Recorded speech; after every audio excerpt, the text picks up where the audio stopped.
கிறிஸ்துவுக்குள் பிரியமானவர்களே, எக்ஸோடஸ் டிவியின் அருளுரை தொல்விகள் நிகழ்ச்சியின் மூலம் உங்களை சந்திப்பதில் மிக்க மகிழ்ச்சி அடைகிறோம்.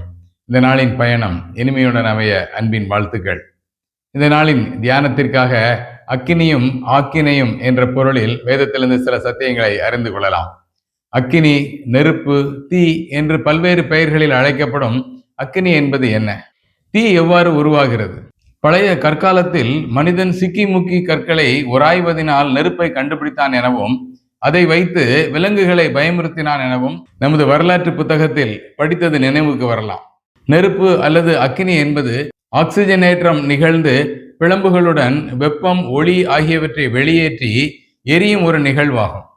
இந்த நெருப்பு நமது அன்றாட வாழ்க்கையில் நேர்மறையான பல வகைகளில் மனிதனுக்கு உதவும் ஒரு விஷயமாகும். குறிப்பாக சமைப்பதற்கும் இந்த நெருப்பிலிருந்து வெளிப்படும் வெப்பம், ஆற்றல் மூலம் மின்சாரம் தயாரிக்கவும் பல்வேறு தொழிற்சாலைகள் இயங்குவதும் என பல வகைகளில் நமக்கு உதவுகிறது. ஆனால் அதே நெருப்பு அழிவுக்கும் பயன்படுவதை நாம் காண முடியும். வீடுகளில், தொழிற்சாலைகளில், குடிசைகளில் அல்லது காடுகள் போன்ற இடங்களில் நெருப்பு பற்றிவிட்டால் அது விபத்தினையும் உயிர் சேதத்தினையும் பேரழிவையும் கொண்டு வரும். உலகத்திலேயே வேறு எதற்குமன்றி நெருப்புக்காக மட்டுமே அதனை கட்டுப்படுத்த, அணைக்க தீயணைக்கும் துறை என்று ஒன்று இயங்கி வருகிறது. சமூக ஊடகத்தைப் போலவே நெருப்பும் கட்டுக்குள் இருந்தால் பயன், கட்டுப்பாட்டை இழந்தால் யமன் என்ற அடிப்படையிலே இந்த நெருப்பு இருப்பது இதன் சிறப்பாகும். வேதம் இந்த நெருப்பு பற்றி அல்லது இந்த அக்கினியை பற்றி என்ன கூறுகிறது சிந்திக்கலாம். வேதத்தில் நெருப்பு பல இடங்களிலே வல்லமையாக பிரயோகிக்கப்பட்டுள்ளது.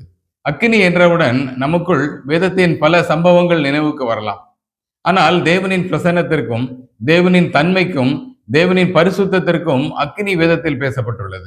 உபாகமம் 4 அதிகாரம் 24 மற்றும் எபிரேயர் 12 அதிகாரம் 29 நம்முடைய தேவன் பட்சிக்கிற அக்கினி என வாசிக்கிறோம்.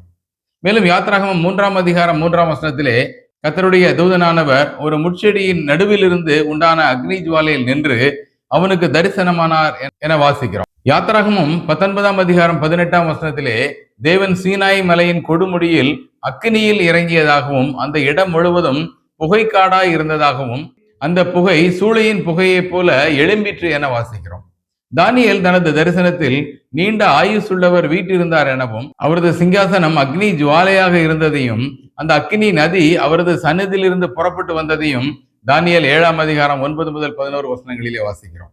மேலும் இஸ்ரவேல் மக்களை தேவன் எகிப்திலிருந்து புறப்பட பண்ணி அவர்களுக்கு அக்னி ஸ்தம்பமாக முன் சென்றார் என யாத்ராகமம் 13-14 அதிகாரங்களிலே வாசிக்கிறோம். அக்கினி அவரது பரிசுத்தத்திற்கும், பாவத்திற்கு நேராக அவரது நியாய தீர்ப்புக்கும், அக்கினி காரணமாக பாவம் அவரை பற்றி கொள்ள முடியாது என்பதையும், தேவனுடைய எல்லா வல்லமைக்கும் மேலான நிகரற்ற நித்திய ராஜ்யத்தின் அடையாளமாகவும் அவருக்கு எதிரானவர்களை அக்கினியினால் அழிக்கும் வல்லமை பெற்றிருந்தார் என்பதால் தேவன் அக்கினியாக பல இடங்களிலே அடையாளப்படுத்தப்படுகிறார். அக்கினி நமது விசுவாசத்தையும் கிரியைகளையும் சோதிக்கும் என வேதத்திலே வாசிக்கிறோம். சாத்ராக், மேஷாக், ஆபேத்நேகோ அவர்களது விசுவாசம் அக்னியினாலே சோதிக்கப்பட்டது. அழிந்து போகிற பொன் அக்னியினாலே சோதிக்கப்படும். அதை பார்க்கலும் விலையேறப்பட்ட நமது விசுவாசமும் சோதிக்கப்பட்டு அதன் மூலம் நமது விசுவாசத்தின் தரம் விளங்கும் என 1 பேதுரு 1 அதிகாரம் 7 யாக்கோபு 1 அதிகாரம் 3 வாசிக்கிறோம். யோபுவின் பாடுகள், பவுலின் முள், ஆதி திருச்சபைகளின் உபத்திரவம் அனைத்துமே அவர்களை புடமிடவும், அதன் நிமித்தம் அவர்களது தரம் மற்றும் விசுவாச வைராக்கியம் வெளிப்படவும், அதன் மூலம் தேவனது நித்திய பங்கினையும் பரிசினையும் அவர்கள் பெற்றார்கள். அது மட்டுமின்றி அக்கினி எனப்படும் பாடுகளால் நாம் பரிசோதிக்கப்படும் பொழுது நமது விசுவாசமானது சந்தோஷத்தையும் நீடிய பொறுமையும் உண்டாக்குகிறது.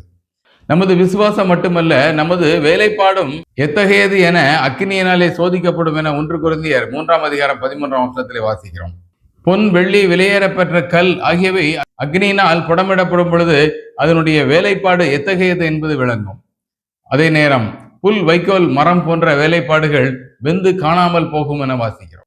சகரியா 13 அதிகாரம் 9 தேவன் வெள்ளியை உருக்குகிறது போல புடமிடுவேன் எனவும், புடமிட்ட பின் அவர்கள் என் நாமத்தை தொழுது கொள்வார்கள் என வாசிக்கிறோம். யோபு தான் புடமிடப்பட்ட பின் பொன்னாக விளங்குவேன் என்று கூறுவதை யோபு 23 அதிகாரம் 10 வாசிக்கிறோம்.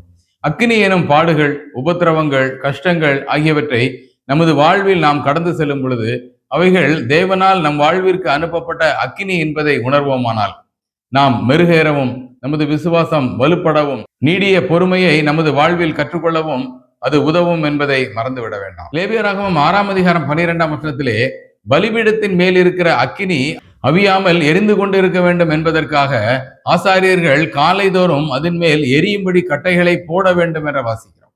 நம்முடைய ஆவிக்குரிய பலிபீடத்தின் அக்கினியை துவக்கியவர் தேவன். அந்த அக்கினி அவியாமல் இருக்க நாம் தினந்தோறும் காலையிலே வேத வாசிப்பு, ஜெபம், ஐக்கியம், கீழ்ப்படிதல், ஊழியம் போன்ற கட்டைகளை நமது அக்கினி எரியும்படி தினமும் போட வேண்டியவர்களாக இருக்கிறோம். ஒருவேளை மீறுதல், அந்தரங்க பாவம், கசப்பு, உலகம் ஆகியவை நமது உள்ளத்தில் இருக்குமானால் அது அக்கினியை அவித்து விடும். நாம் நமக்குள் இருக்கும் அக்கினி அவியாமல் அனுதினமும் பார்த்து கொள்ள வேண்டியது நமது முக்கியமான கடமையாகும். ரோமர் 12ஆம் அதிகாரம் 11ஆம் வசனத்திலே ஆவியிலே அனலாயிருங்கள் என்று வாசிக்கிறோம். கர்த்தருக்கு ஊழியம் செய்ய அக்கினி போன்ற வேகத்துடன் புறப்படும் நாம் நாளடைவில் நமக்குள் தோன்றும் பெருமை, மனமேட்டிமை, பாவம் காரணமாக ஆவியிலே குளிர்வடைந்து ஆதியில் கொண்ட அன்பை விட்டுவிட நேரிடும் என்பது மட்டுமல்ல, நாம் அந்த நிலைக்கு செல்வோமானால் தேவன் நம்மை வாந்தி பண்ணி போடும் நிலை வரலாம். மேலும் யூதா 23ஆம் வசனத்திலே வாசிக்கிறபடி மற்றவர்களை அக்கினியிலிருந்து இழுத்துவிட்டு ரட்சிக்கும் பணியில் இருக்க வேண்டிய நாம் தொடர்ந்து ஊழியத்திலும் தனிப்பட்ட வாழ்க்கையிலும் சபை வாழ்க்கையிலையும் அனலற்று அல்லது அக்னியற்று இருப்போமானால் தேவன் நமது அக்கினிக்கு காரணமாக இருக்கும் விளக்கு தண்டை நீக்கி போடும் நிலை வரலாம். அது மட்டுமன்றி அக்கினி புடைக்கப்பட்ட கோதுமையையும் பதரையும் பிரிக்கிறது. பெந்தைகோஸ்தே நாளில் அக்கினிமயமான நாவுகள் புறப்பட்டு அங்கிருந்தவர்களுக்கு பலவித வரங்களை தந்து வல்லமைக்குள்ளாக்கியது. அக்கினி நமக்குள் இருக்கும் தேவ வரத்தை அது அனல் மூட்டி எழுப்புகிறது என 2 தீமோத்தேயு 1ஆம் அதிகாரம் 6-7 வசனங்களிலே வாசிக்கிறோம். அதே நேரத்தில் பிசாசுகளுக்காகவும் அவன் தூதர்களுக்காகவும் ஆயத்தம் பண்ணப்பட்ட நித்திய அக்கினி எனப்படும் நரகத்தின் தன்மையை மத்தேயு 25ஆம் அதிகாரம் 41ஆம் வசனத்திலே வாசிக்கிறோம். தேவன் வானத்திலிருந்து வெளிப்படும் பொழுது ஜுவாலித்து எரிகிற அக்னியோடு வெளிப்படுவார் என 2 தெசலோனிக்கேயர் 1ஆம் அதிகாரம் 9ஆம் வசனத்திலே வாசிக்கிறோம். தேவனுடைய வருகையை பற்றி லூக்கா 17ஆம் அதிகாரம் 29ஆம் வசனத்திலே லோத்து சோதோமை விட்டு புறப்பட்ட நாளில் வானத்திலிருந்து அக்னியும் கந்தகமும் பொழிந்து எல்லாரையும் அழித்து போட்டதை போல மனுஷகுமாரன் வரும் நாளில் நடக்கும் என முன்னறிவிக்கிறது. அக்கினி விசுவாசிகளுக்கு நம்பிக்கை, அவிசுவாசிகளுக்கோ அது தண்டனை. அக்கினி தேவனது மாட்சிமைக்கும் வல்லமைக்கும் நியாய தீர்ப்புக்கும் அடையாளமாக இருக்கிறது. அதே நேரத்தில் அக்கினி விசுவாசிகளாகிய நம்மை புடமிடவும் விசுவாசத்தின் தரம் சோதிக்கப்படவும் அதன் மூலமாக பரிபூரணத்தையும் நம்பிக்கையையும் பொறுமையையும் பெற்றுக்கொள்ள ஏதுவாக இருப்பதையும் சிந்தித்தோம். நமது இருதயத்தில் கிறிஸ்துவின் அக்கினி அவியாமல் எரிந்து கொண்டிருக்கிறதா எனவும் அது அணையாமல் இருக்க தினமும் கட்டைகளை போடவும் நாம் முயற்சி மேற்கொள்ளுகிறோமா எனவும் சிந்திக்க வைக்கிறது இந்த அக்கினி.